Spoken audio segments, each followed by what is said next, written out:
FC finance limited. पहले मैं थोड़ी जानकारी आपको कंपनी के बारे में दे दूं और उसके बाद इशू की डिटेल्स और उसके बाद करेंगे मैनेजमेंट से मुलाकात। 2008 में इस कंपनी की शुरुआत हुई थी मुंबई में मैप फिनसर्व प्राइवेट लिमिटेड के नाम से, और 2019 में इसका नाम बदलकर हो गया SBFC finance private limited. Company का मेन जो कारोबार है एनबीएफसी, नॉन डिपॉजिट एनबीएफसी और सिक्योर्ड एमएसएमई लोन और गोल्ड लोन, ये 3 तरह के कारोबार हैं कंपनी के। औसत secured MSME loan size company का 10 लाख के आसपास का है। 90,000 के आसपास की गोल्ड लोन की एवरेज साइज है। और ज़्यादातर लोग जो छोटे एंटरप्रेन्योर्स हैं, सैलरीड और वर्किंग क्लास लोग हैं, जिन्हें कर्ज की शॉर्ट टर्म के लिए जो जरूरत होती है, उनको कैटर करती है ये कंपनी। 18 से ज़्यादा राज्यों में प्रेजेंस है कंपनी की। और कुल मिलाकर इनका जो एसेट अंडर मैनेजमेंट है, दक्षिण भारत से 38%, उत्तर से 30%, पश्चिम से 21% और पूर्वी भारत से 10% के आसपास का आता है।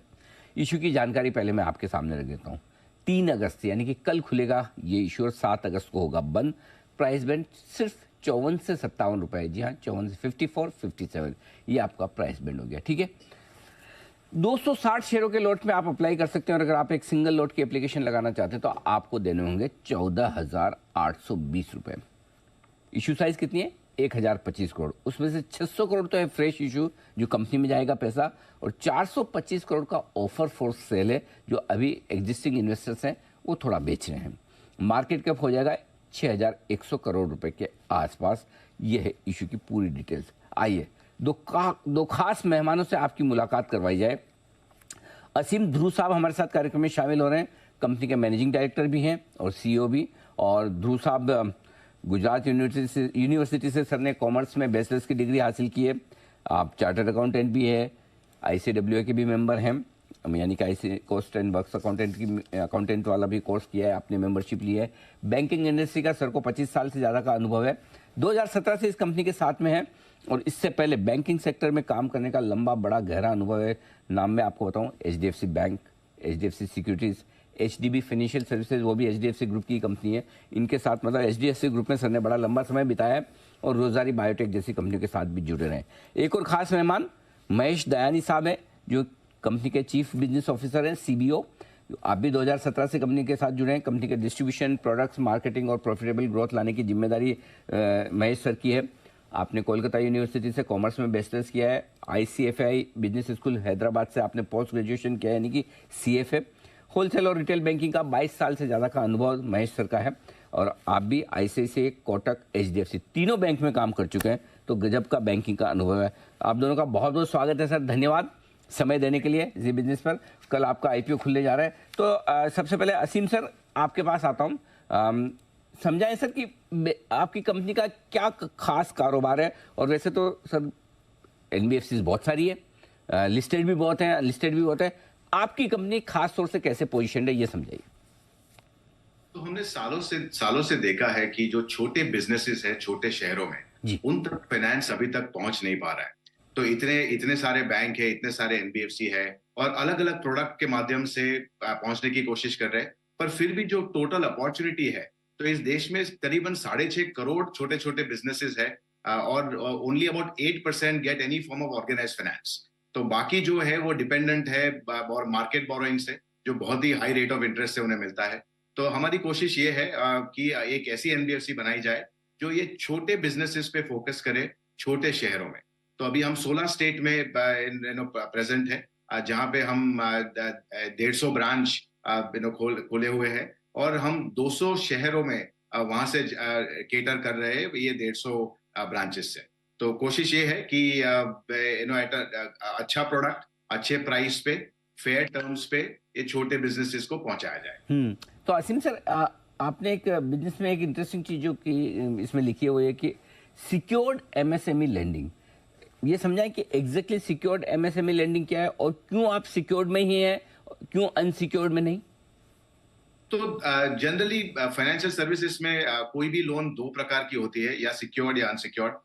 सिक्योर्ड हम जो करते हैं वो प्रॉपर्टी कोलैटरल में लेते हैं या गोल्ड कोलैटरल में लेते हैं as a second way out. Unsecured business model अलग बिजनेस मॉडल है और वो छोटा टेन्योर का मॉडल है। तो जब आप ऐसा बनाते हो कि जहाँ पे आपका फोकस मोर प्रॉफिटेबिलिटी पे है, तब आप अनसिक्योर्ड बिजनेस मॉडल बनाते हो। पर जब आपको लॉन्ग टर्म बुक बनानी हो तो आप सिक्योर्ड मॉडल की तरफ जाते हो। दूसरा यह है कि अनसिक्योर्ड में आप छोटे लोन ही दे पाते हो, कि अगर जो जो कस्टमर को हम लोन देंगे, अनसिक्योर्ड देंगे तो 1-1.5 लाख तक ही दे पाएंगे, पर अगर सिक्योर्ड देते हैं तो हम 10 लाख तक की अवधि दे सकते हैं, क्योंकि उसका लोन का टेन्योर ज्यादा लंबा होता है, तो ईएमआई छोटी हो जाती है, तो वो कस्टमर को पे करने में ज्यादा सहूलियत रहती है। ओके, बिल्कुल परफेक्ट है।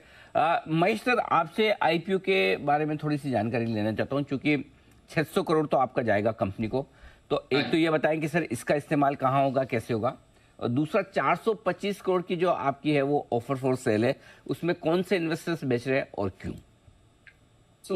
जैसे असीम जी ने बताया कि हमने जो लास्ट 6 साल के जो हमने सफर तय किया है, इस 6 सालों में हमने ये 150 ब्रांचेस खड़ी की है, 16 राज्यों में खड़ी की है। आज हमारा जो एयूएम है वो करीबन 5,000 करोड़ का है। तो अगर आप हमारा ग्रोथ देखें तो हमारा कंपाउंडेड ग्रोथ करीबन 40% के ऊपर है। और अगर सिक्योर्ड मार्केट की हम बात करें तो टोटल सिक्योर्ड मार्केट जो एमएसएमई का है वो करीबन 8.5 लाख करोड़ का है, और वो ग्रो कर रहा है 17 से 18%। यानी कि ये मार्केट डबल हो रहा है 4 साल में। और उसके अंदर का अगर मैं कहूँ, जो 5 से 30 लाख का टारगेट सेगमेंट है जहां पे हम मौजूद हैं, वो मार्केट है जो 23 और 24% से ग्रो कर रहा है। तो यानी वो वाला जो मार्केट है वो तेजी से डबल हो रहा है, वो 3 साल में डबल हो रहा है। अगर ये ग्रोथ अपॉर्चुनिटी है हमारे सामने, तो हम बोल रहे हैं कि आज जो 2.5 लाख करोड़ है वो 2025 तक 5 और 2028-29 तक 10 लाख करोड़ का है। तो उसके लिए वो सफर तय करने के लिए आपको कैपिटल रखना पड़ेगा, आपको कैपिटलाइज होना पड़ेगा, और अर्ली जर्नी में आपके पास कैपिटलाइजेशन स्ट्रांग हो तो आप आगे का वो ग्रोथ मोमेंटम मेंटेन कर सकते हैं। तो ये जो 600 करोड़ हम रेस कर रहे हैं, that is largely growth capital SBFC के लिए। और जो 425 करोड़ है जो ये सेकेंडरी सेल है जो ये हम बेच रहे हैं, ये एग्जिस्टिंग इन्वेस्टर हैं जो बेच रहे हैं, और उसके जगह पे हमने सेकेंडरी ट्रांजैक्शन भी किया है। अगर आप हमारा पहले का डीआरएचपी देखें तो हम पहले प्राइमरी 750 कर रहे थे, अभी हम 600 कर रहे हैं, क्योंकि 150 करोड़ का ऑलरेडी एक प्री आईपीओ हो चुका है, वहां पे अच्छे इन्वेस्टर्स आ चुके हैं उस पे। तो इसीलिए हमारा जो प्री आईपीओ का प्राइमरी रेज है वो 600 करोड़ है। और ऑल्सो सेकेंडरी हमने किया है जहाँ पे हमारे 3 लार्ज म्यूचुअल फंड्स आए हैं, जैसे आईसीआईसीआई, एचडीएफसी और एसबीआई। सो लार्जली ये प्राइस डिस्कवरी ये सब इन्वेस्टर्स के आने के साथ हुआ है, और हमारे एक ही एग्जिस्टिंग इन्वेस्टर हैं जो एग्जिस्ट कर रहे हैं। वो प्रमोटर हैं या कोई private equity investor sir? Sorry, come again. जो अभी एग्जिस्टिंग इन्वेस्टर्स जो बेच रहे हैं आईपीओ में, वो कोई प्राइवेट इक्विटी इन्वेस्टर हैं या प्रमोटर्स? नहीं, तो हमारे जो प्राइमरी प्रमोटर हैं, जो लार्ज प्रमोटर हैं, वो तो रह ही रहे हैं, उनका 55% का स्टेक रह ही रहा है। और जो एग्जिस्टिंग बेच भी रहे हैं तो पोस्ट आईपीओ उनका 5 से 6% का स्टेक रहेगा। ओके, ठीक है। लार्जली प्रमोटर ड्रिवन जो है उनका अभी भी लार्ज स्टेक मेंटेन रहेगा। असीम सर, एक इंटरेस्टिंग चीज जो अभी महेश सर भी बता रहे थे कि चलिए हम साथ ही साथ हमने अभी कुछ राउंड्स भी किए हैं जिसमें आपने इशू के पहले भी कुछ स्टेक बेची है, जैसे 57 रुपए में आपने कुछ महीने पहले, 55 रुपए में आपने अमानसा को दिया है। आमतौर पर जनरली होता है कि जो भी आप प्री आईपीओ प्लेसमेंट करें, आईपीओ की प्राइसिंग उससे थोड़ी सी बेहतर होती है, ज़्यादा होती है। इनफैक्ट आप आईपीओ की प्राइस उसके आसपास या थोड़ा नीचे ही कर रहे हैं, कोई खास वजह वैल्यूएशंस कम करने के पीछे? नहीं, देखिए, अभी अभी अभी ऐसा है कि what is a fair valuation of a stock is a very difficult question to answer. और कोशिश ये है कि जो भी इनकमिंग इन्वेस्टर आए, जो भी रिटेल इन्वेस्टर आए, उन्हें भी लॉन्ग टर्म हमारे साथ जुड़ने का मौका मिले और फायदा हो। तो अभी जो मार्केट है उसका कंडीशन थोड़ा हमने देखा है लास्ट 3-4 सालों में कि जो कंपनीज ज्यादा रेट पे आई, उनके फिर इन्वेस्टर्स को बाद में फायदा नहीं हुआ। और इनसे सीख ये मिलती है कि अगर आप फेयर प्राइसिंग करोगे, अगर आपको लॉन्ग टर्म ग्रोथ की तरफ जाना है, तो जो आपसे जुड़ रहे हैं अभी, उनका भी लॉन्ग टर्म फायदा आपको सोचना पड़ेगा। सर, इंटरेस्टिंग, अच्छी सोच है सर, ये होनी भी चाहिए। और नहीं तो आमतौर पर जनरली मैंने देखा ही है असीम सर की, जो मतलब पहले प्री आईपीओ में दिया हो और उसमें भले ही 2 महीने पहले भी देंगे 20-30% डिस्काउंट पर, आप तो हिम्मत करके मतलब उससे डिस्काउंट पर लाने, तो 30% प्रीमियम भी देखी हमने। एक और इंटरेस्टिंग चीज है महेश सर जो मैं आपसे जानना चाहता हूँ, फाइनेंशियल ईयर 21 में आपकी नेट इंटरेस्ट मार्जिन 11.25% के आसपास थी, अभी घटकर 9.25 9.5% पर आ गई। तो ये जो नेट इंटरेस्ट मार्जिन घट रही है, इसकी वजह बताएं, जबकि इस पीरियड में जनरली बढ़ी है लोगों की। क्या कॉस्ट ऑफ बोरिंग का इशू है, और आगे ये किस तरह की रेंज आप कंफर्टेबल है, नेट इंटरेस्ट मार्जिन कहाँ रखेंगे? हाँ, सो अगर आप हमारा इंटरेस्ट, अगर ये बेसिकली जिस तरीके से हमको रिपोर्ट करना पड़ता है, एक पर्टिकुलर फॉर्मेट है, तो उस पर हमको रिपोर्ट करना पड़ता है। लेकिन जो इंटरेस्ट इनकम है, उसमें एक कंपोनेंट है जो कहता है इंटरेस्ट इनकम ऑन पीटीसी। वो एक इन्वेस्टमेंट होता है जो इंटरेस्ट इनकम में इंक्लूडेड है, लेकिन वो एयूएम में इंक्लूडेड नहीं। So what it means is कि आपके इंटरेस्ट इनकम में एक पीटीसी का इनकम है जो इंक्लूडेड है, लेकिन जो डिनोमिनेटर है, जो एयूएम है, उस पर वो इंक्लूडेड नहीं। और 2021 में वो 37% कंट्रीब्यूट करता था। तो एक इन्वेस्टमेंट था जो हमने किया था 2021 में, और वो अब नीचे घटता हुआ जा रहा है। तो इसीलिए वो जो कंट्रीब्यूशन जो नीचे जाता हुआ जा रहा है, तो इसीलिए वो आपको निम आपको 9% दिख रहा है। लेकिन अगर आप इंटरेस्ट ऑन लोन्स देखेंगे, जो एक्चुअल एडवांसेस हैं, और वो हमारे स्प्रेड में भी आपको दिखाई देगा कि वो 2021 में 7% था, 2022 में 7.2 था, और 2023 में 7.7 था।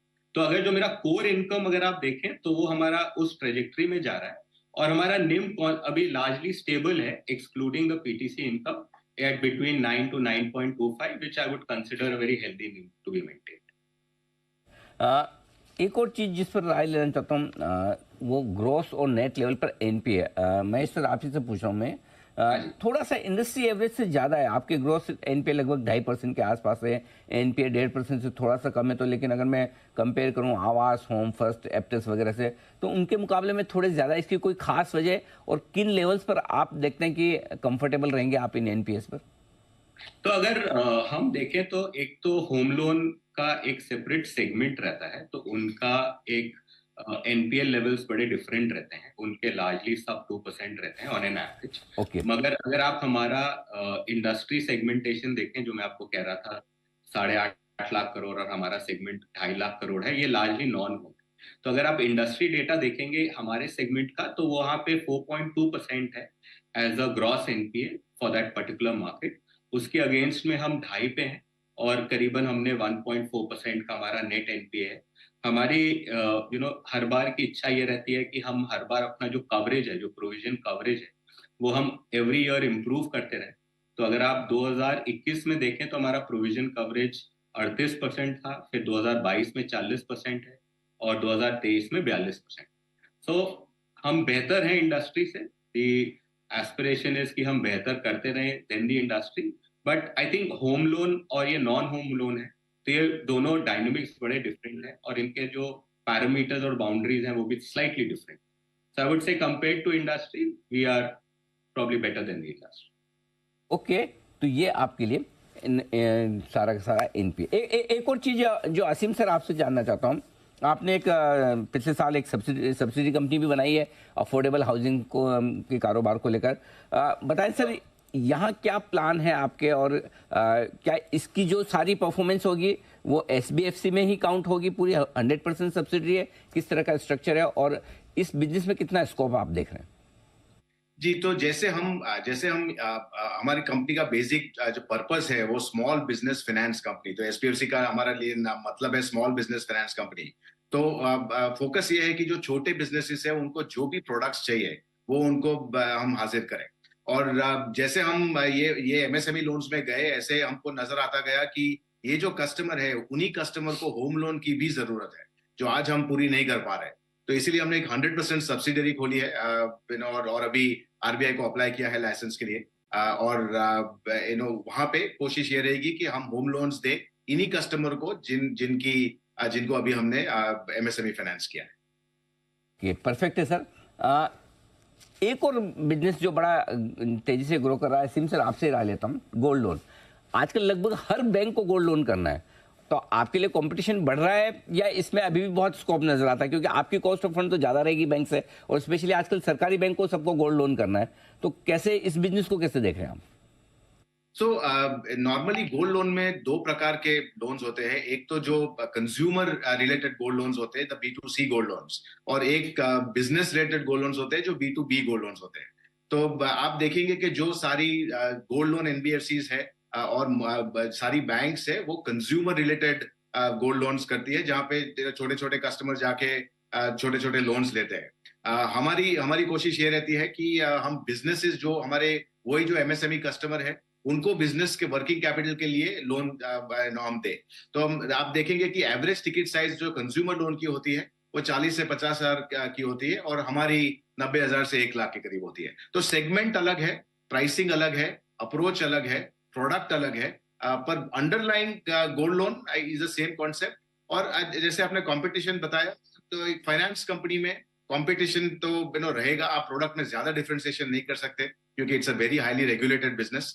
तो फिर इसमें मजे की बात यह है कि हर कोई वही करता है पर हर कोई को वही रिजल्ट नहीं मिलता। तो इसमें the real Joy is in execution. जो अगर हम ठीक तरह से एग्जीक्यूट कर पाए तो कंपटीशन तो रहेगा, बट फिर हम अपनी जगह बना लेंगे उसी कंपटीशन में। और हम बहुत छोटे प्लेयर है, तो हमें वो जंगल में हाथियों को लड़ना पड़ता है, चींटी को अपना खाना मिल जाता है। जी असीम सर, वैसे तो मैं आपको एचडीएफसी के ज़माने से जानता हूँ। मुझे शायद जहाँ तक मुझे याद है एक आध बार इंटरव्यू भी सर का किया, मुझे ऐसे याद तो आ रहा है, आई डोंट नो। लेकिन आपने 2017 में ज्वाइन किया, कंपनी तो पुरानी 2008-9 की है, राइट? तो मतलब क्या प्रमोटर कोई और थे, बाद में आप महेश सर साथ में जुड़ के प्रोफेशनली मैनेज करके फिर ये आईपीओ आ रहा है? क्या कहानी क्या है इस कंपनी की, जरा मुझे समझाएं सर। जी, तो हमने क्या किया था कि एक्चुअली ये कंपनी 2017 में ही शुरू हुई। और हमने जब शुरू की तब एक एग्जिस्टिंग एनबीएफसी थी, मेप फाइनेंशियल सर्विसेज, उसको हमने अक्वायर किया। तो जो जिसका कुछ खास बिजनेस नहीं था, वो लाइसेंस था उनके पास एनबीएफसी का, पर कुछ खास उसमें बिजनेस था नहीं। तो हमने एक एनबीएफसी अक्वायर की, मेप, उसका नाम चेंज करके एसबीएफसी किया। तो कंपनी की शुरुआत 2017 से ही हुई। जी जी जी जी सर जी। लगता है शायद सर का थोड़ा सा, मुझे लगता है कि ऑडियो डिस्कनेक्ट हो गया। सॉरी, अभी जी सर, अब सुन पा रहा हूँ जी सर, बताएं। जी, तो 2017 से ही शुरू हुई। और हम बहुत टाइम से सोच रहे थे कि एक ऐसी कंपनी बनाए जो 20 साल लगेंगे इसको बनाने में। पर हमने देखा कि 9,500 एनबीएफसीज है, पर country wide MSME focused NBFC एक भी नहीं है। तो सब लोगों ने रीजनल किया है, किसी ने साउथ में किया, किसी ने वेस्ट में किया। तो हमारी कोशिश ये है कि ऐसे ही एनबीएफसी खोली जाए जो सारे कंट्री में जाए और एक ही रीजन पे फोकस नहीं करे, पर एक सेगमेंट पकड़ के चले कि अगर एमएसएमई कस्टमर है तो उसे हम ठीक तरह से समझे, उसका रिस्क हम ठीक तरह से डायमेंशन करें, क्रेडिट ठीक तरह से असेस करें और उनको अच्छा प्रोडक्ट अच्छे प्राइसिंग पे दी जाए। तो ये 2017 से ये कोशिश शुरू हुई। और उसके बाद में जैसे आप जानते हैं इतने सारे हमारे सामने स्टॉर्म्स आए, जो अगर पहले पता होता तो शायद शुरू ही नहीं करते। तो sometimes it is good God doesn't tell you your problems. So but in and through it all, अभी हमारी टीम ने काफी मेहनत की है और एक अच्छी पोजीशन पे आज कंपनी है। और हम खुश है जहां तक पहुंचे हैं और बहुत एक्साइटेड है जहां आगे जाना चाहते हैं। बिल्कुल सर, हमें भी अच्छा लगता है कि अगर कुछ प्रोफेशनल बढ़िया कॉर्पोरेट्स में अच्छा एक लंबा अनुभव लेकर उसके बाद अपनी एंटरप्रेन्योरशिप शुरू करें और एक साइज बनाएं और उस साइज को और आगे बढ़ाने की कोशिश करें, जो आप कर रहे हैं। हमारी बहुत बहुत शुभकामनाएं सर। कल से आपका आईपीओ खुलने जा रहा है, एक नई पारी की आपकी शुरुआत होने जा रही है। असीम सर, महेश सर, बहुत बहुत धन्यवाद और एक बार फिर से आपको all the best. Thank you. Thank you. Aseem Dhruv साहब, महेश दयानी साहब, एसबीएफसी फाइनेंस, ये आईपीओ कल खुलने जा रहा है और दीप कल बात करेंगे। इंटरेस्टिंग रहा आज मैनेजमेंट से मुलाकात करना और कल विस्तार से इस आईपीओ पर हम देंगे आपको अपनी राय भी। छोटे